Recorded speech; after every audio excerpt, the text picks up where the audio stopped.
الحمد لله رب العالمين والصلاة والسلام على أشرف الأنبياء والمرسلين وعلى آله وأصحابه ومن تبعهم بإحسان إلى يوم الدين. أما بعد فأعوذ بالله من الشيطان الرجيم. بسم الله الرحمن الرحيم. يا أيها الذين آمنوا كتب عليكم الصيام كما كتب على الذين من قبلكم لعلكم تتقون. صدق الله العظيم. سورہ بقرہ کے رکوع نمبر 23 اور آیت نمبر 183 سے آج ہمارے درس کا آغاز ہے۔ سورہ بقرہ کے 23ویں رکوع میں رمضان المبارک، اس کی فضیلت و اہمیت اور رمضان کے روزے کے احکام اور مسائل کو ذکر کیا گیا ہے، جس میں یہ بات فرمائی گئی ہے کہ اللہ تعالیٰ نے رمضان کا روزہ مسلمانوں پر فرض کیا ہے، اور یہ روزہ پچھلی امتوں پر بھی فرض تھا، اور اس روزے کا مقصد یہ بیان کیا ہے کہ لعلکم تتقون، تاکہ تم میں تقوی اور پرہیزگاری پیدا ہو۔ رمضان کے روزے کے مقاصد بیان کرنے کے ساتھ مسلمانوں کو رمضان کی اہمیت بتائی، فضیلت بتائی کہ یہ قرآن کا مہینہ ہے، اس میں قرآن نازل کیا گیا ہے، اور اس مہینے میں اللہ تعالیٰ کی رحمت متوجہ ہوتی ہے، لہذا جو شخص بھی رمضان کا مہینہ پائے اس کو چاہیے کہ وہ روزہ رکھے۔ ہر مسلمان عاقل پر، بالغ پر اللہ تعالیٰ نے نماز کی طرح، زکوٰۃ کی طرح، حج کی طرح روزہ بھی فرض کیا ہے۔ دو صورتیں ایسی ہیں کہ جس میں روزے پر رخصت ہے۔ کوئی شخص ایسا بیمار ہو کہ روزہ رکھنے سے اس کو تکلیف ہوتی ہے یا اس کی بیماری بڑھ جاتی ہے، یا کوئی شخص سفر میں ہے اور وہ شرعی مسافت پر ہے، تو اس کو اجازت ہے کہ وہ اپنی اس تکلیف یا مشقت کی وجہ سے روزے کو چھوڑ سکتا ہے اور بعد میں اس کی قضا کر لے۔ اسی طرح رمضان میں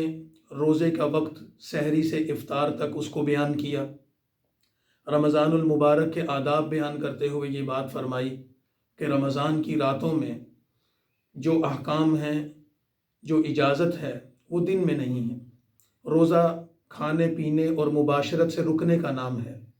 سحری سے لے کے افطاری تک اپنے آپ کو ان 3 چیزوں سے روکنا، یہ روزے کا مقصد ہے، اور رات میں اللہ تعالیٰ کی طرف سے اجازت دی گئی ہے۔ لیکن ساتھ ہی یہ بات بتا دی کہ اگر کوئی مسجد کا معتکف ہے تو اعتکاف کی حالت میں اس کو اپنی اہلیہ کے قریب آنا اور جسمانی تعلقات قائم کرنا یہ جائز نہیں ہوگا۔ تلک حدود اللہ، یہ اللہ تعالیٰ کی حدیں ہیں، ان کی پاسداری کرنی چاہیے۔ اسی طرح اس رکوع کے آخر میں یہ بات بھی فرما دی کہ ایسی چیز کہ جو حرام کے ذریعے کمائی گئی ہو، حرام ذرائع سے کمائے گئے مال کا استعمال کرنا یہ ناجائز ہے، اللہ تعالیٰ اس سے تمہیں روکتے ہیں، ایسی چیزوں کو استعمال نہ کرو۔ سورہ بقرہ کے اگلے رکوع 24 نمبر رکوع میں ابتدا میں ایک سوال کا جواب ہے، یسألونک عن الاہلہ، کہ لوگ آپ سے چاند کے متعلق پوچھتے ہیں کہ چاند کی تاریخیں آتی ہیں، چاند کم ہوتا ہے، گھٹتا ہے، تو اس کے مقاصد کیا ہیں؟ تو بتا دیا کہ چاند اللہ تعالیٰ کی قدرت کی نشانیوں میں سے ایک نشانی ہے، اور اس کے ذریعے سے تم تاریخیں معلوم کرتے ہو۔ چاند کی تاریخوں کے ذریعے عبادات کا نظام طے کیا جاتا ہے۔ جیسے رمضان آیا تو چاند دیکھا گیا، عید آئے گی تو چاند دیکھا جائے گا، حج آئے گا تو چاند دیکھا جائے گا، محرم آئے گا تو چاند دیکھا جائے گا، تو یہ اللہ تعالیٰ کی نشانیوں میں سے ایک نشانی ہے۔ اور پھر اس کے ساتھ ہی رسول اللہ صلی اللہ علیہ وسلم کے صحابہ کو جہاد اور قتال کے حوالے سے کچھ احکامات دے دیے گئے کہ نبی کریم صلی اللہ علیہ وسلم مدینہ طیبہ کے قیام کے زمانے میں ایک مرتبہ عمرے کی نیت سے مکہ آئے تھے، تو مکہ کے کافروں نے آپ کو عمرہ کرنے کی اجازت نہیں دی تھی، جس کے نتیجے میں جنگ کی نوبت آ گئی تھی۔ تو اللہ تعالیٰ کی حکمت اور اس کے حکم سے رسول اللہ صلی اللہ علیہ وسلم نے عمرہ بھی ادا نہیں کیا، بلکہ احرام کھول دیا، اور اس کے ساتھ ہی آپ نے جنگ کرنا بھی مناسب نہیں سمجھا، اور مشرکین مکہ سے آپ صلح کر کے واپس تشریف لے گئے تھے، اور پھر اگلے سال عمرے سے کی قضا کے لیے آپ آئے۔ تو صحابہ کرام کے دل میں ایک خیال تھا کہ اگر ہم مکہ مکرمہ میں داخل ہوئے اور ہم تو احرام باندھے ہوئے ہوں گے، بغیر اسلحے کے ہوں گے اور عمرے کی نیت سے ہوں گے، لیکن مکہ کے مشرکوں نے ہم سے اگر قتال کرنے کی کوشش کی، لڑائی کرنے کی کوشش کی، تو مسجد الحرام میں، حرم کی حدود میں ہم کیسے لڑیں گے؟ کیونکہ حرم کی حدود میں لڑنا تو منع کیا گیا ہے۔ تو اس پر اللہ تعالیٰ نے جہاد کے، قتال کے احکامات بیان فرمائے کہ مسلمانوں کو حرم کی حدود میں جنگ و جدال کرنے کی، قتال کرنے کی اجازت نہیں، کسی کو بھی اجازت نہیں، لیکن اگر تم پر جنگ مسلط کر دی جائے تو پھر تم اس کا مقابلہ کرنا اور جواب دینا۔ جو جنگ کا آغاز کرے گا وہی گناہگار ہوگا، اور جو جنگ کی ابتدا اور پہل کرے گا وہی مجرم ہوگا۔ تم اپنی دفاع میں لڑو بھی، قتال بھی کرو اور تلوار بھی اٹھاؤ، اور وقاتلوہم حتی لا تکون فتنہ، اور اس وقت تک قتال کرتے رہنا جب تک کہ یہ فتنہ ختم نہ ہو جائے۔ تو رسول اللہ صلی اللہ علیہ وسلم کے صحابہ کے ذہن میں پیدا ہونے والے اس سوال کا جواب بھی دے دیا، اور ساتھ ہی جہاد اور قتال کے مختلف احکام بھی ذکر کر دیے۔ اس کے ساتھ ہی یہ بات بھی فرما دی کہ جہاد اور قتال کے ساتھ ایک چیز لازمی ہے، اور وہ ہے اللہ کے راستے میں خرچ کرنا، کیونکہ جہاد اور قتال کے لیے مال کی ضرورت بھی پڑتی ہے، جان بھی پیش کی جاتی ہے اور مال بھی پیش کیا جاتا ہے۔ تو وَأَنفِقُوا فِي سَبِيلِ اللَّهِ، تو پھر اللہ کے راستے میں انفاق کرو، خرچ کرو، تمہارا بخل تمہارے جہاد اور قتال میں رکاوٹ نہ بنے۔ اس کے ساتھ ہی پھر وَأَتِمُّوا الْحَجَّ وَالْعُمْرَةَ لِلَّهِ، حج کی فرضیت اور حج کے ارکان اور اس کی تفصیلات ذکر کر دی۔ حج کا مقصد اللہ تعالیٰ کو راضی کرنا ہے۔ پوری دنیا سے مسلمان سال میں ایک مرتبہ حج کے لیے اکٹھے ہوتے ہیں حرم کی حدود پر۔ حج کے لیے دو چیزوں کا ہونا ضروری ہے، ایک تو وہ حج کے مہینوں میں ہو، اور دوسرا وہ مکہ مکرمہ کے مقامات پر ہو، منا ہے، عرفہ ہے، مزدلفہ ہے، اور مکہ مکرمہ کی حاضری ہے، مسجد الحرام میں خانہ کعبہ کا طواف ہے، صفا مروہ کی سعی ہے۔ تو اللہ تعالیٰ نے اس حج کے احکام یہاں تفصیل کے ساتھ بیان فرمائے، عمرے کے احکام تفصیل کے ساتھ بیان فرمائے کہ ایک تو یہ ہے کہ حج کا احرام اس کے مہینوں میں ہی باندھا جائے گا، اور حج کے لیے اس مقام کا ہی سفر کیا جائے گا۔ عمرے کے لیے احرام کا ہونا اور عمرے کے لیے اس مقام کا ہونا ضروری ہے، اس کے علاوہ حج یا عمرہ ادا نہیں ہوں گے۔ اسی طرح پھر حج کی 3 اقسام ہیں، حج افراد ہے، تمتع ہے، اور حج قران ہے۔ حج افراد وہ حج ہوتا ہے کہ جس میں قربانی نہیں ہوتی، اور تمتع اور قران وہ ہوتا ہے جس میں حاجی قربانی کرتا ہے۔ اس کے احکام ذکر کر دیے اور فرمایا کہ اگر کسی شخص کو حج کی قربانی میسر نہیں اور اس نے تمتع یا قران کی نیت کی ہے تو پھر وہ اس کے بدلے میں روزے رکھے، اور وہ 10 روزے رکھنے ہوں گے۔ 3 روزے 9 ذی الحج یوم عرفہ سے پہلے رکھنے ہوں گے، اور 7 روزے بقیہ بعد میں ادا کر لے۔ اس طریقے سے اس کی قربانی کا بدل ہو جائے گا۔ اور اس کے ساتھ ہی دوران حج اگر احرام کی حالت میں، عمرے کی حالت میں کسی کو کوئی تکلیف ہو جاتی ہے، سر منڈانے میں کوئی مسئلہ آتا ہے، کوئی بیماری آ جاتی ہے، یا کسی اور طرح کی مشکلات پیش آ جاتی ہیں، اس کے احکام بیان کر دیے۔ ساتھ ہی حج کے آداب بیان کر دیے کہ حج میں اللہ تعالیٰ نے اس کے مہینے متعین کر دیے ہیں۔ اس کے ساتھ ساتھ یہ بات بھی فرما دی ہے کہ حج کے اندر کوئی جھگڑا، کوئی فساد کرنا، حج اور عمرے کے سفر میں احرام کی حالت میں کسی کو تکلیف پہنچانا، شکار کرنا، یا کسی قسم کی ایسی چیز کرنا کہ جو اللہ اور اس کے راستے کے آداب کے منافی ہو، اس سے بچنا چاہیے۔ پھر حج کے زمانے میں عرب میں ایک چیز رائج تھی کہ لوگ میلے لگاتے تھے، بازار سجتے تھے، خرید و فروخت کرتے تھے۔ تو اللہ تعالیٰ نے فرمایا کہ دوران حج کے سفر میں احرام باندھے ہوئے اگر کوئی تجارت بھی ساتھ کرتا ہے، خرید و فروخت بھی کرتا ہے، اس میں کوئی حرج نہیں۔ ہاں، کچھ چیزیں ایسی تھیں کہ جو عرب میں رائج تھیں اور وہ بدعات اور رسومات تھیں۔ مثال کے طور پر زمانہ جاہلیت میں ایک رسم یہ تھی کہ قریش کے لوگ حج کے لیے نکلتے تو وہ مکہ سے نکل کر مزدلفہ تک جاتے تھے، اور مزدلفہ سے آگے میدان عرفات میں نہیں جاتے تھے۔ عرب کے دیگر قبیلے عرفات کے میدان میں قیام کرتے اور پھر وہاں سے مزدلفہ اور پھر مینا میں آتے، لیکن قریش جو مکہ کے رہنے والے تھے وہ عرفات نہیں جاتے تھے، مزدلفہ ہی میں ٹھہر جاتے تھے۔ اس کی وجہ وہ کہتے تھے ہمارا فخر ہے، ہم مکی ہیں، مکہ کے رہنے والے ہیں، ہم عرفات میں کیوں جائیں، ہم حدود مکہ سے باہر کیوں نکلے؟ تو اللہ تعالیٰ نے ان کی اس رسم یا بدعت کی نفی فرما دی اور فرمایا کہ کوئی مکی ہو یا غیر مکی، مکہ کا رہنے والا ہو یا باہر کسی بھی ملک یا کسی بھی خطے سے آیا ہو، 9 ذی الحج کو اس کو عرفات میں آنا لازم ہے، اور اگر کسی نے یوم عرفہ چھوڑ دیا اس کا حج ہی ادا نہیں ہوگا۔ اسی طرح ایک اور بدعت یا رسم عرب میں یہ رائج تھی کہ وہاں حج سے کے اعمال سے فارغ ہو کر مشرکین ان کے قبیلے مینا میں جمع ہو جاتے اور جمع ہو کر کیا کرتے کہ وہاں پر میلہ لگاتے، اپنے آباء و اجداد کا تذکرہ کرتے، قصے بیان کرتے، شعر و شاعری کرتے، ایک دوسرے پر فخر کا اظہار کرتے، اور اس کا باپ بڑا تھا یا اس کا دادا زیادہ عزت والا تھا، اس طرح کی فضولیات اور لغویات میں مصروف رہتے۔ تو اللہ تعالیٰ نے ان کو متوجہ کیا کہ اس بدعت کو بھی چھوڑ دو،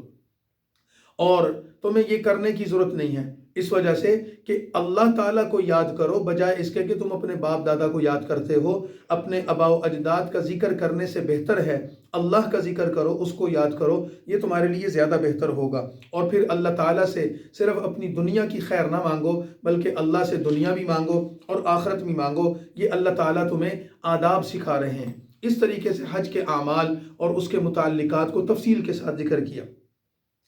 آگے پھر اس رکوع کو ختم کرتے ہوئے ایک شخص کا واقعہ ذکر کیا۔ اخنس بن شریک نام کا ایک شخص تھا کہ جو مسلمان سے مدینہ میں آ کر ملا اور اس نے اسلام کا دعویٰ کیا اور بڑی عجیب و غریب باتیں کرتا تھا۔ رسول اللہ صلی اللہ علیہ وسلم کی مجلس میں آتا اور صحابہ کرام کے سامنے بڑی گپ شپ لگاتا اور ظاہراً اسلام کا اعلان کیا، لیکن جب کچھ عرصہ قیام کر کے واپس گیا تو مسلمانوں کی کھیتیوں کو آگ لگا دی اور اسی طرح مسلمانوں کے جانوروں کو قتل کر کے ان کو مالی نقصان پہنچایا۔ تو اس کی مذمت کرتے ہوئے ایسے لوگوں کا کہا کہ کچھ لوگ ایسے ہیں، باتیں بڑی خوبصورت کرتے ہیں اور ان کی باتوں میں بڑی کشش ہوتی، لوگ ان کی طرف متوجہ ہو جاتے ہیں اور وہ اپنی باتوں سے لوگوں کو اپنی طرف متوجہ کر کے تفاخر کرتے ہیں، فخر کرتے ہیں، لیکن در حقیقت ان کے عمل میں، ان کے نامہ اعمال میں کوئی چیز نہیں ہوتی۔ ایسے لوگ معیار نہیں ہیں۔ مسلمانوں، تم ایسے لوگوں کی طرح نہ ہونا، دوگلی پالیسی نہیں اختیار کرنی چاہیے، پورے کے پورے ایک طرف جھک جاؤ۔ ادخلوا فی السلم کافہ، اگر تم مسلمان ہو، اسلام میں داخل ہو چکے ہو، تو تمہیں چاہیے کہ پورے کے پورے اسلام میں داخل ہو کر اللہ تعالیٰ کے دین کی تابعداری اختیار کر لو۔ اور پھر درمیان میں رکوع نمبر 26 میں بنی اسرائیل کا کچھ ضمناً تذکرہ کرتے ہوئے ان کو یہ بات فرمائی کہ تم اللہ کے نبی سے اور اس کی کتابوں سے اختلاف کرتے ہو، حالانکہ حقیقت میں ایک وقت دنیا میں ایسا بھی تھا، کان الناس امۃ واحدہ، ساری انسانیت ایک ہی امت تھی، ایک ہی جماعت اور ایک ہی گروہ تھی، ایک ہی دین کے پیروکار تھے، لیکن پھر ان کے درمیان اختلاف ہوا۔ پھر اللہ کے نبیوں نے آ کر ان کو مختلف تعلیمات دیں، ان نبیوں نے ان کو ڈرایا بھی، ان کو خوشخبریاں بھی دیں، ان نبیوں پر اللہ کی وحی بھی آئی، احکامات اور شریعت بھی آئے،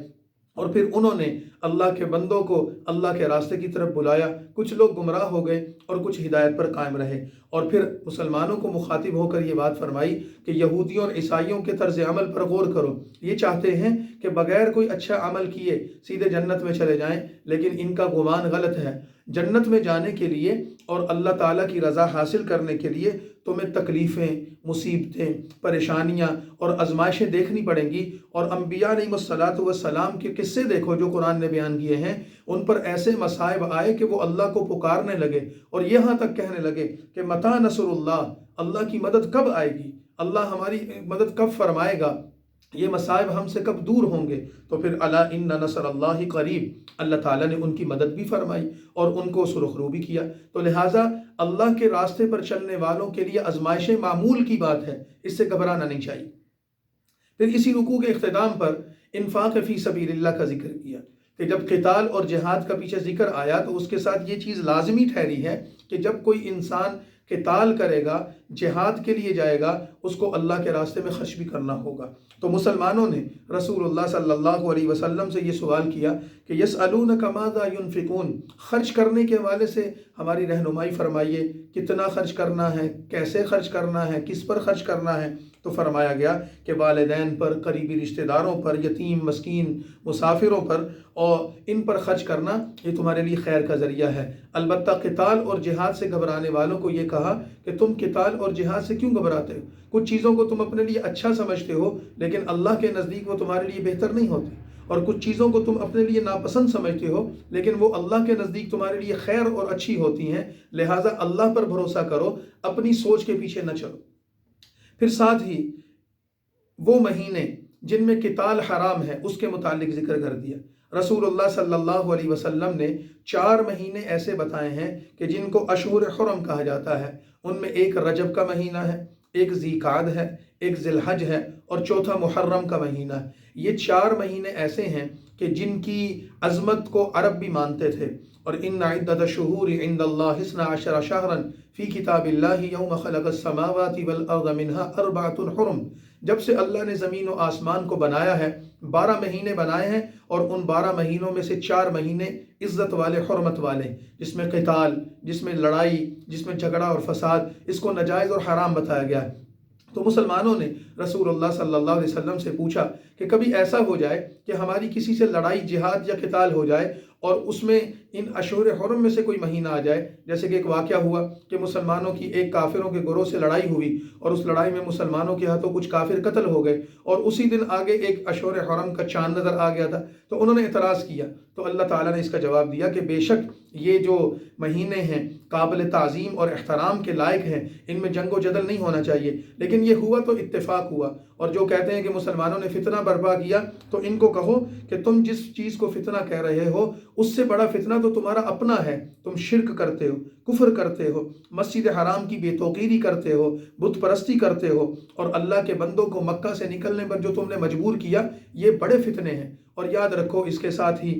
مرتد کے بارے میں بھی حکم بیان کر دیا۔ جو شخص اسلام قبول کر لے اور اس کے بعد پھر اسلام کے اعمال کو چھوڑ کر دوبارہ بے دین ہو جائے، اس کو مرتد کہا جاتا ہے۔ اس کے بارے میں بتایا کہ وہ جہنم کا حقدار ہے، اور اس کی سزا بھی بتائی کہ اگر وہ سمجھانے کے باوجود باز نہ آئے تو اس کو قتل کر دیا جائے گا۔ جہاد اور قتال کی اہمیت اور ان پر مجاہدین اسلام پر اللہ کی رحمت اور مغفرت کا ذکر کرتے ہوئے کچھ سوالوں کو جواب دیے۔ مثال کے طور پر مسلمانوں نے سوال کیا، یسألونک عن الخمر والمیسر، شراب کے بارے میں کیا حکم ہے، جوئے کے بارے میں کیا حکم ہے۔ شراب اور جوا یہ 2 چیزیں ایسی تھیں کہ جو عرب میں بہت عام تھیں۔ شراب اور جوئے سے تجارت بھی کرتے تھے، نفع بھی کماتے تھے، استعمال بھی کرتے تھے۔ تو اللہ تعالیٰ نے ان کے بارے میں فرمایا فیہما اسم کبیر ومنافع للناس، لوگوں کا نفع بھی اس کے اندر موجود ہے، لیکن اس کے اندر نقصانات بھی بہت زیادہ ہیں۔ اگر نفع اور نقصان کا تناسب نکالا جائے تو اللہ تعالیٰ حکمت سے سمجھاتے ہیں کہ اس کے اندر نقصان کا پہلو زیادہ ہے، لہذا اس سے بچو۔ اسی طرح انفاق فی سبیل اللہ کے بارے میں فرمایا کہ کتنا اللہ کے راستے میں خرچ کرنا ہے، تو فرمایا قل العفو، جتنا تمہارے لیے آسانی ہو۔ بعض نے فرمایا کہ جو زائد الضرورت ہو اس کو اللہ کے راستے میں دے دو، اور صحابہ کرام نے ایسا کر کے دکھایا۔ لیکن بعض نے فرمایا کہ نہیں، جو تمہارے لیے آسان ہو اللہ کے بندوں پر خرچ کرو، دنیا اور آخرت میں تمہارے لیے اس میں آسانی ہے۔ بالخصوص ایسے لوگ جو تمہاری کفالت میں ہیں، جیسے یتیم بچے یا بچیاں، یا تمہارے ایسے عزیز و اقربا جن کا مال تمہارے ہاتھ میں ہے اور تم ان کے مسئول یا نگران ہو، اس میں عدل اور انصاف سے کام لو۔ پھر اسی طرح مسلمانوں کو عائلی زندگی کے حوالے سے، ازدواجی زندگی کے حوالے سے متوجہ کر دیا۔ ازدواجی زندگی انسانی سوسائٹی کا لازمی جز ہے کہ اجتماعی نظام زندگی میں میاں بیوی بن کر جب انسان زندگی گزارتا ہے تو اس سے عفت اور پاک دامنی بھی قائم رہتی ہے، زنا کاری بھی بند ہوتی ہے، بے حیائی اور بے فحاشی کے دروازے بھی بند ہوتے ہیں، اور اس کے ساتھ ساتھ پھر ایک اچھا اور خوبصورت معاشرہ تشکیل پاتا ہے، اور میاں بیوی کے تعلق سے ہی پھر افزائش نسل ہوتی ہے۔ پھر اس کے تفصیلی احکامات ذکر کر دیے۔ ایک حکم تو یہ ذکر کیا، مسلمان مرد اور مسلمان عورت ان کو نکاح کرتے ہوئے ترجیح حاصل ہے کہ وہ کسی مسلمان سے نکاح کریں، کسی مشرک یا کافر سے نکاح نہ کریں۔ ایک مسلمان نکاح کرنا چاہتا ہے تو وہ کافرہ عورت سے نکاح نہ کرے، مشرکہ عورت سے نکاح نہ کرے، بلکہ وہ مسلمان عورت سے نکاح کرے۔ اسی طرح مسلمان عورت نکاح کرنا چاہتی ہے، وہ کسی مشرک یا کافر مرد کو ترجیح نہ دے، کسی مسلمان عورت کو، کسی مسلمان مرد کو ترجیح دے۔ ہاں، اگر کوئی مسلمان مرد کسی ایسی عورت سے نکاح کر لیتا ہے کہ جو اہل کتاب میں سے ہے، جیسے کوئی یہودی یا عیسائی، تو یقینی طور پر اگر یہ معلوم ہو کہ وہ اہل کتاب میں سے ہیں تو کتابی عورت سے نکاح کرنا جائز ہے، لیکن پسندیدہ نہیں ہے۔ لیکن مسلمان کا مسلمان سے نکاح ہونا یہ سب سے بہتر ہے۔ میاں بیوی کی زندگی کے حوالے سے جاہلیت کے زمانے میں کچھ رسومات تھی۔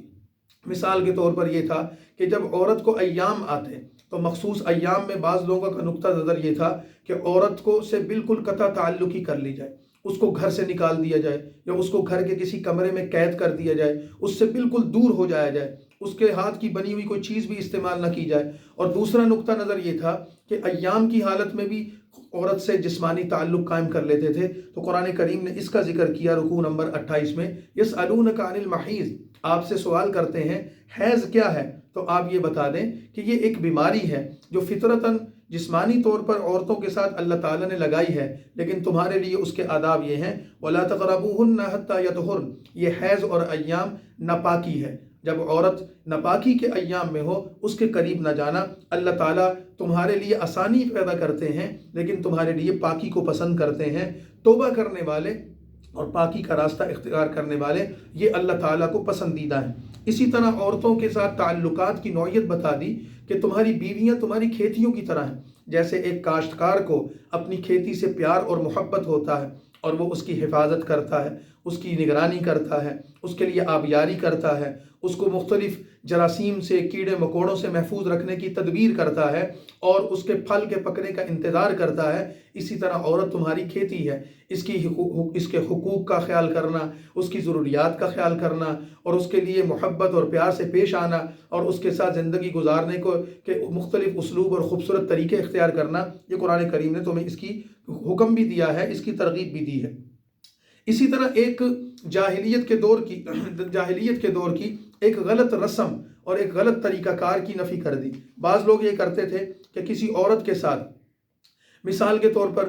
اگر کوئی جھگڑا ہو گیا، کوئی ایسا معاملہ ہو گیا تو یہ کرتے تھے کہ عورتوں کے ساتھ قطع تعلق ہی کر لیتے، مثلا قسم اٹھا لیتے کہ میں اس سے نہیں ملوں گا اور پھر اس کو چھوڑ دیتے، نہ اس کو طلاق دیتے اور نہ ہی اس سے ملاقات رکھتے، اور وہ عورت مہینوں اور سالوں لٹکی رہتی، نہ اس کے نکاح میں ہے نہ کسی اور کے نکاح میں ہے۔ تو قرآن کریم نے اس حکم کو بیان کر دیا، فرمایا کہ اگر کوئی شخص اپنی بیوی سے قسم اٹھا کر قطع تعلق ہی کر لے گا تو 4 مہینوں کی مہلت ہے، اگر 4 مہینے کے اندر صلح کر لی، رجوع کر لیا تو یہ اس کی بیوی ہے، اور اگر اس نے 4 مہینے کے اندر صلح نہیں کی، رجوع نہیں کیا، تو 4 مہینے پورے ہوتے ساتھ ہی وہ عورت اس پر طلاق ہو جائے گی اور وہ عورت اس کے نکاح سے نکل جائے گی۔ اب یہ اس سے یا دوبارہ نکاح کرے گا یا پھر وہ عورت کسی اور سے نکاح کر لے گی، یہ شخص اس کو پابند بنا کر، غلام بنا کر نہیں رکھ سکتا۔ اس میں اللہ تعالیٰ نے عورتوں کے حقوق کا خیال کرتے ہوئے مردوں کے ظلم و ستم سے ان کو نجات دی۔ اسی طرح رسول اللہ صلی اللہ علیہ وسلم کے زمانے میں عرب میں ایک یہ بھی دستور تھا کہ قسمیں بہت زیادہ اٹھاتے تھے، بات بات پر قسم اٹھانا، لمبی جوڑی باتیں کرنا اور ان میں بات بات پر اللہ کی قسم اٹھا کر اس کے حوالے دینا۔ تو یہ بات بھی فرما دی کہ جو تم قسمیں اٹھاتے ہو ان قسموں کے اٹھانے سے تمہارے کلام میں جو تم اپنے قسموں کی کثرت کرتے ہو اللہ کو یہ پسندیدہ نہیں ہے، تم اس قسم سے بچو۔ اور پھر اس قسم کے حوالے سے قرآن کریم نے نفی کر دی کہ یہ لغویات ہیں، یعنی بات بات پر اللہ کی قسم کرنا، یہ چیزیں ٹھیک نہیں ہیں۔ پھر قسم کی تفصیلات ذکر کرتے ہوئے 7ویں پارے میں اس کی مزید تفصیل آئے گی کہ کوئی شخص اگر جھوٹی قسم اٹھاتا ہے تو وہ سخت گناہگار ہے، اگر کوئی قسم اٹھا کر توڑتا ہے تو اس کو اس کا کفارہ ادا کرنا ہوگا۔ اور اسی طرح اگر کسی نے کسی جائز کام سے رکنے کی قسم اٹھائی، مثلا اللہ کی قسم میں نماز نہیں پڑھوں گا، اللہ کی قسم میں روزہ نہیں رکھوں گا، تو ایسی قسم کو توڑ دینا لازم ہوگا، اور اس کا کفارہ بتا دیا کہ وہ کفارہ ادا کرے گا تو اس قسم سے اس کی نجات ہو جائے گی۔ اور پھر خواتین اور مردوں کے باہمی ازدواجی تعلقات کے حوالے سے یہ چیز ذکر کر دی کہ اگر کوئی مرد اور کوئی عورت ایک دوسرے کے ساتھ رشتہ ازدواج میں منسلک ہو جاتے ہیں تو ان کو نباہ کرنا چاہیے، ان کو زندگی گزارنی چاہیے، لیکن اگر وہ نہیں گزار سکتے تو پھر ان کو طلاق کا راستہ اختیار کرنا چاہیے۔ طلاق ایک ایسا عمل ہے جو جائز ہے لیکن اللہ کے ہاں ناپسندیدہ ہے۔ عرب کے دور کی جاہلیت کی ایک روایت یہ بھی تھی کہ وہ طلاق دیتے تھے تو اس کی کوئی حد مقرر نہیں ہوتی تھی، 1 طلاق، 2 طلاق، 5، 10، 50، 100، ہزاروں طلاقیں بھی دے دیتے تھے۔ تو اللہ تعالیٰ نے اس کے حوالے سے بھی بتا دیا کہ یہ کوئی ایسی چیز نہیں ہے کہ جس کو تم بے وقت طریقے سے استعمال کرتے رہو، یہ بھی اللہ کا ایک حکم ہے۔ تو اسلام نے زمانہ جاہلیت کے اس غلط طریقے کی 100 ہزاروں طلاقیں دینے کی اس روایت کو ختم کیا اور فرمایا کہ اسلام میں 3 سے زائد طلاق دینے کی اجازت نہیں ہے۔ 1 طلاق دو گے تب بھی رجوع کی گنجائش ہوگی، 2 طلاقیں دو گے تب بھی رجوع کی گنجائش ہوگی، لیکن اگر تم نے 3 طلاقیں دے دیں تو اس کے بعد پھر تمہیں کسی قسم کی رجوع کرنے کی اجازت نہیں ہوگی۔ اسی طرح نکاح کے عمل میں حق مہر ضروری ہے، حق مہر کی ادائیگی، اس کے حوالے سے یہ بتا دیا کہ حق مہر کے بغیر نکاح نہیں، اور اگر کسی نے طلاق دے دی تو بیوی سے حق مہر واپس نہیں لے سکتا۔ اسی طرح خلا کا بیان کر دیا کہ طلاق تو مرد کی طرف سے ہوتی ہے اور خلا عورت کا مطالبہ ہوتا ہے کہ میں اس کے ساتھ نہیں رہنا چاہتی، مجھے الگ کر دیا جائے۔ تو یہ سارے احکام یہاں قرآن کریم نے ذکر کر دیے، طلاق دینے کا طریقہ اور اس کی اقسام ذکر کر دیں، اور اس کے لیے مناسب جو چیزیں ہیں وہ ذکر کر کے فرما دیا کہ طلاق کا راستہ ہو یا خلا کا راستہ ہو، ان دونوں شکلوں میں امن اور سکون کے ساتھ اور دونوں کی رضامندی کے ساتھ ایسی شکل اختیار کرنی چاہیے کہ فتنہ اور فساد پیدا نہ ہو۔ اسی طرح بھی قرآن کریم کے رکوع نمبر 28 میں اور پھر 29 میں جو آیات موجود ہیں اس میں یہ چیز بھی دے دی کہ اگر ایک عورت ایک مرد سے طلاق لے چکی ہے اور اب وہ دوبارہ اس کے نکاح میں آنا چاہتی ہے اور اس مرد نے اس کو 3 طلاقیں دے دیں، تو اس کے لیے اب لازم ہے کہ وہ کسی اور مرد کے نکاح میں جائے اور وہاں سے پھر حلال ہو کر واپس اس مرد کے نکاح میں آئے۔ ہمارے معاشرے میں اس کو حلالہ کہا جاتا ہے۔ حلالہ سے مراد یہ ہے کہ یہ اس وقت تک اس پہلے شوہر کے لیے حلال نہیں ہوگی جب تک کہ کسی دوسرے شوہر کا ذائقہ نہ چکھ لے، لیکن یہ ارادی نہیں ہوگا۔ ہمارے معاشرے میں ایک کبھی رسم یہ ہے کہ جب کوئی شخص اپنی بیوی کو 3 طلاق دے دیتا ہے اور واپس اس کو اپنے نکاح میں لانا چاہتا ہے تو عارضی طور پر کسی سے حلالے کا عمل کروایا جاتا ہے۔ یہ انتہائی شرمناک اور گندا اور کبھی فعل ہے۔ رسول اللہ صلی اللہ علیہ وسلم نے اس کی مذمت بیان فرمائی، اور اس طرح کے طرز عمل پر اللہ کے نبی صلی اللہ علیہ وسلم نے واضح طور پر دونوں فریقین پر، مرد پر بھی اور عورت پر بھی لعنت فرماتے ہوئے فرمایا ہے کہ یہ اچھا عمل نہیں ہے، اس سے بچنا چاہیے۔ طلاق کے جب مسائل آئے، ازدواجی زندگی کے حوالے سے ضروریات آئیں، تو اب جب میاں بیوی ہوں گے تو ان کی اولاد بھی ہوگی، تو پھر اولاد کے حقوق رکوع نمبر 30 میں آیت نمبر 232 سے آگے اولاد کے حقوق ذکر کیے کہ میاں بیوی کی اولاد ہوگی، بچہ پیدا ہوگا تو پھر سب سے پہلے اس کو جو چیز ضرورت ہوگی وہ رضاعت کا مسئلہ ہوگا، عورت اس کو دودھ پلائے گی۔ پیدا ہونے والے بچے کے حقوق میں یہ بات شامل ہے کہ ماں اس کو دودھ پلائے، اور ماں کے دودھ کا کوئی نعم البدل نہیں ہو سکتا۔ اللہ تعالیٰ نے اس کے چھاتی میں جو دودھ کے چشمے جاری کیے اس بچے کا حق ہے ان پر، لہذا ماں اپنے بچے کو دودھ پلائے گی، لیکن اس ماں کا نان نفقہ اور اس کی ضروریات کا ذمہ مرد کے ذمے ہوگا۔ اگر مرد کے نکاح میں ہے تو پھر تو میاں بیوی باہمی محبت اور اتفاق سے اس معاملے کو چلائیں گے، اور اگر جدائی ہو گئی تو جب تک عورت عدت میں رہے گی اس کے نان نفقے کے طور پر مرد اس کو خرچہ دیتا رہے گا، اور جب اس کی عدت ختم ہو گئی تو اب اگر وہ عورت دودھ پلانے سے انکار کر دے تو اس کو زبردستی نہیں کی جا سکتی، بلکہ مرد اپنے بچے کی پرورش اور اس کو دودھ پلانے کے لیے، اس کی رضاعت کے لیے عورت کو خرچ ادا کرے گا۔ اس کے تفصیلی احکام ذکر فرمائے۔ اس کے ساتھ ہی پھر اگر کسی شخص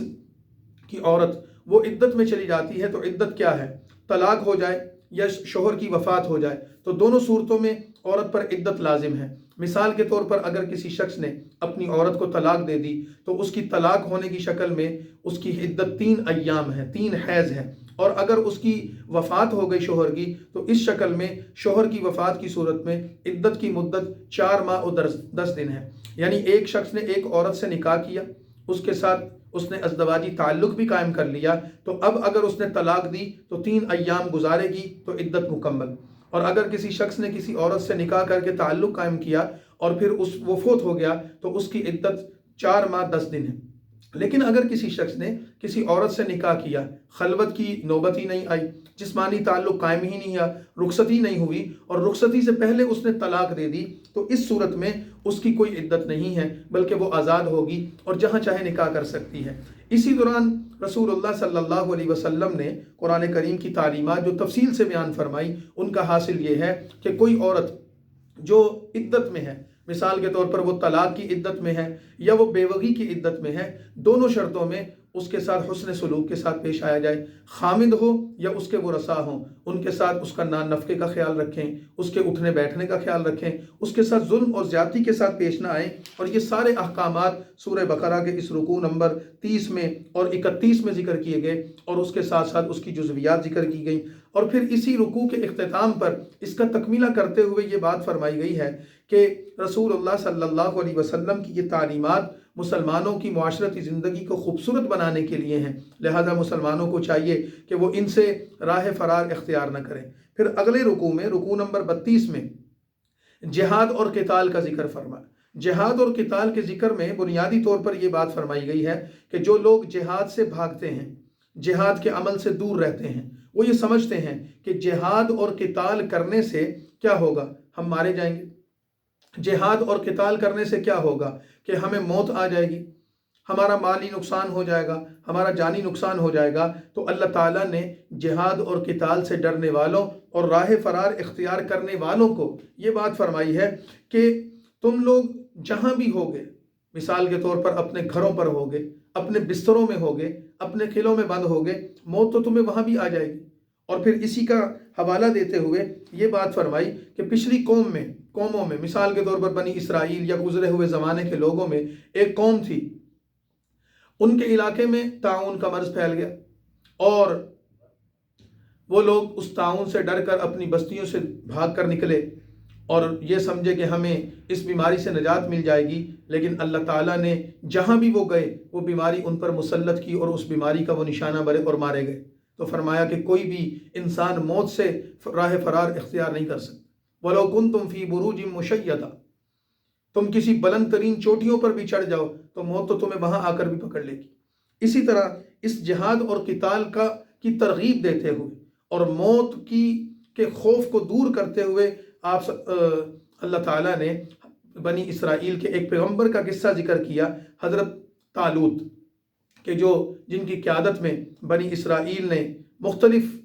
لوگوں سے جہاد کیا، اور ان کی جہاد کے ان کارناموں کو ذکر کرتے ہوئے یہ بات فرمائی کہ حضرت طالوت اپنے زمانے کے ایک جری انسان تھے، اور اللہ تعالیٰ نے ان کو رسول اللہ صلی اللہ علیہ وسلم کی زبان سے واقعہ بیان فرما کر بنی اسرائیل کو اور عرب کے مشرکوں کو وہ بھولی بصری قصے اور داستانیں یاد کروا دیں کہ ہزاروں سال پہلے آنے والے واقعات، پیش آنے والے واقعات کو حاصل کرنے کا ذریعہ کیا ہے؟ یہ رسول اللہ صلی اللہ علیہ وسلم کا ذریعہ وہی ہے، ورنہ تو یہ واقعات اور قصے کسی کو معلوم نہیں تھے۔ تو اللہ تعالیٰ نے ان کو سبق کے طور پر بیان کیا اور یہ فرمایا کہ طالوت اور جالوت کا قصہ ہو یا داؤد علیہ السلام کا جہاد ہو کہ جس میں انہوں نے اللہ تعالیٰ کے حکم کو قائم کرتے ہوئے اور اپنے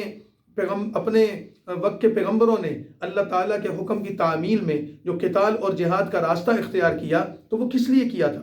عزت کے لیے، اعلیٰ کلمت اللہ کے لیے، دین کی سرفرازی کے لیے، ملک و ملت کی تعمیر کے لیے۔ تو جہاد میں احیاء ہے، جہاد میں زندگی ہے، اور جہاد میں عزت اور سرفرازی ہے۔ اور رسول اللہ صلی اللہ علیہ وسلم کو یہ کہہ کر اس پارے کو مکمل کیا کہ یہ سارے واقعات اور یہ سارے حالات اور یہ سارے قصے جو آپ کے سامنے بیان کیے گئے اور آپ کی زبان سے لوگوں نے سنے، تو یہ اس بات کی دلیل ہے کہ یہ اللہ کی آیات ہیں جو آپ پر نازل کی گئی ہیں۔ وَإِنَّكَ لَمِنَ الْمُرْسَلِينَ، اور آپ اللہ کے سچے پیغمبر اور رسول ہیں۔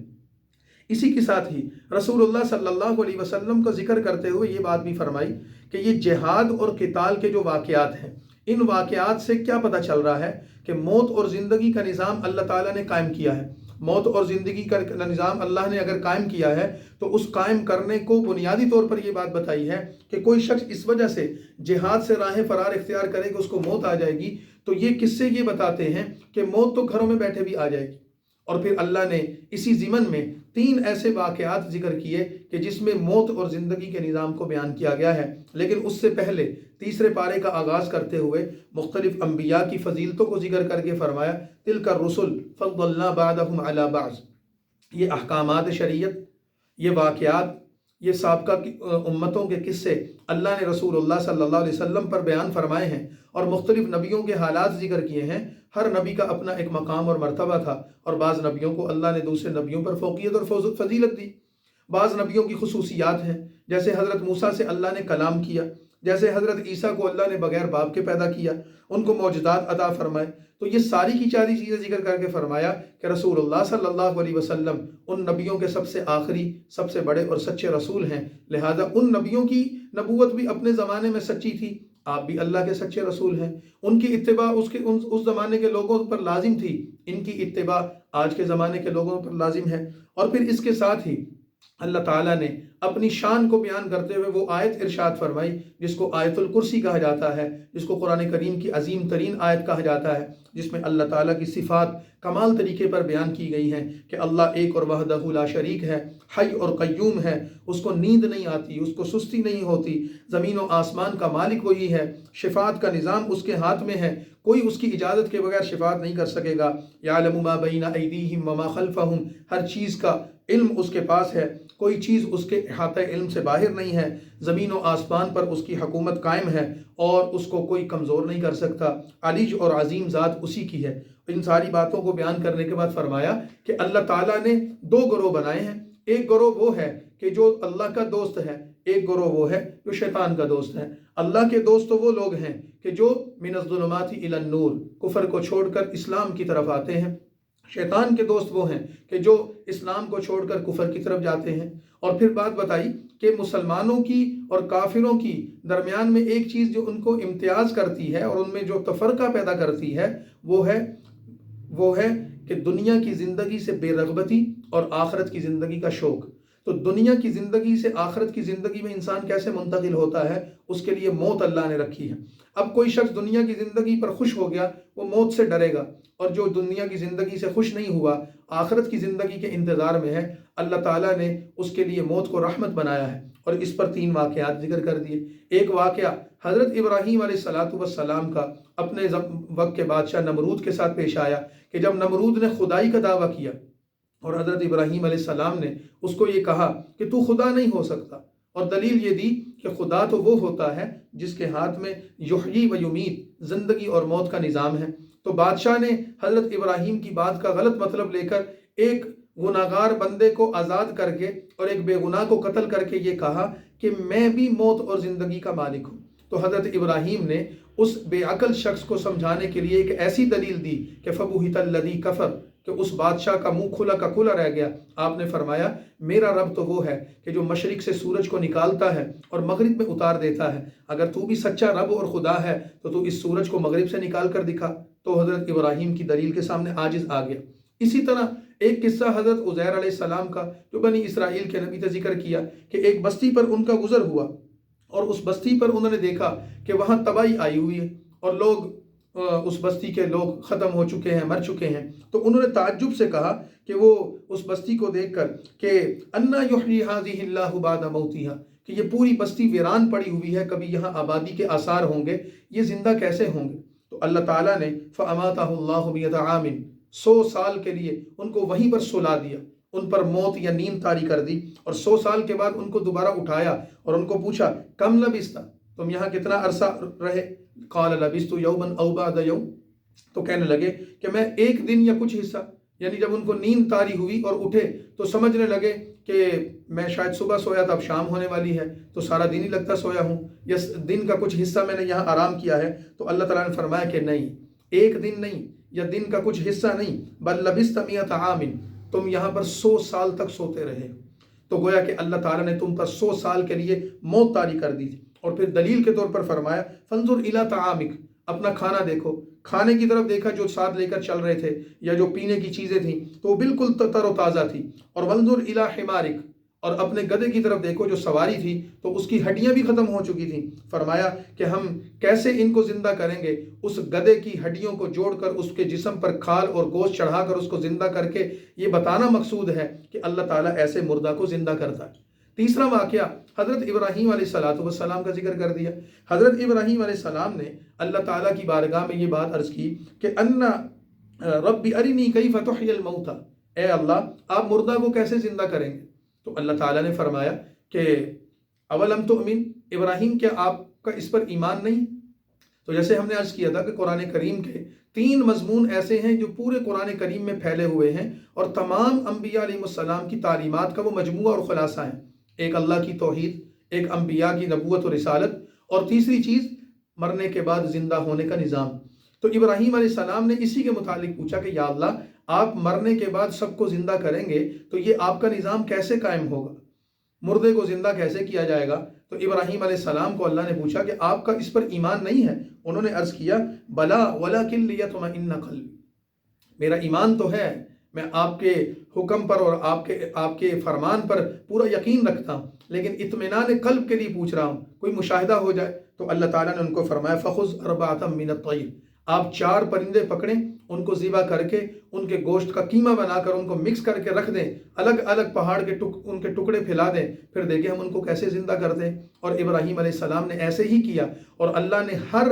پرندے کے پر کو اس کے ساتھ جوڑا اس کے جسم کے جز کو اس کے ساتھ جوڑا اور وہ پرندے زندہ ہو کر اڑنے لگے، تو ابراہیم علیہ السلام نے اپنی آنکھوں سے مشاہدہ کیا کہ مردہ ہوئے، کٹے ہوئے اور کیما بنے ہوئے وہ مختلف اجزاء جڑ کر دوبارہ زندہ ہو کر اڑنے لگے، تو ان کے دل کو یہ قرار اور اطمینان نصیب ہوا کہ واقعی اللہ تعالیٰ اسی طرح مردہ کو زندہ کریں گے۔ تو یہ واقعات ذکر کر کے سارے مضمون کا حاصل یہ بیان کیا کہ تم نے دنیا کی زندگی گزار لی، ایک دن تمہیں موت آئے گی اور مرنے کے بعد تمہیں اللہ تعالیٰ اسی طرح زندہ کریں گے جس طرح ان واقعات میں بیان کیا گیا ہے۔ تو یہ سورہ بقرہ کا 35 نمبر رکوع اور 260 نمبر آیت یہاں مکمل ہوگی۔ آگے پھر سورہ بقرہ کا 36 نمبر رکوع اور 261 نمبر آیت ہے، اور اس کے آخر تک انفاق فی سبیل اللہ کا بیان ہے، اللہ کے راستے میں خرچ کرنا، اللہ کے راستے میں خرچ کرنے کی ترغیب، نہ خرچ کرنے کا نقصان، اور پھر ان مسلمانوں اور انسانوں کے مالی معاملات کے احکام، اور پھر اس صورت کی تکمیل ہوگی۔ وآخر دعوانا الحمدللہ رب العالمین۔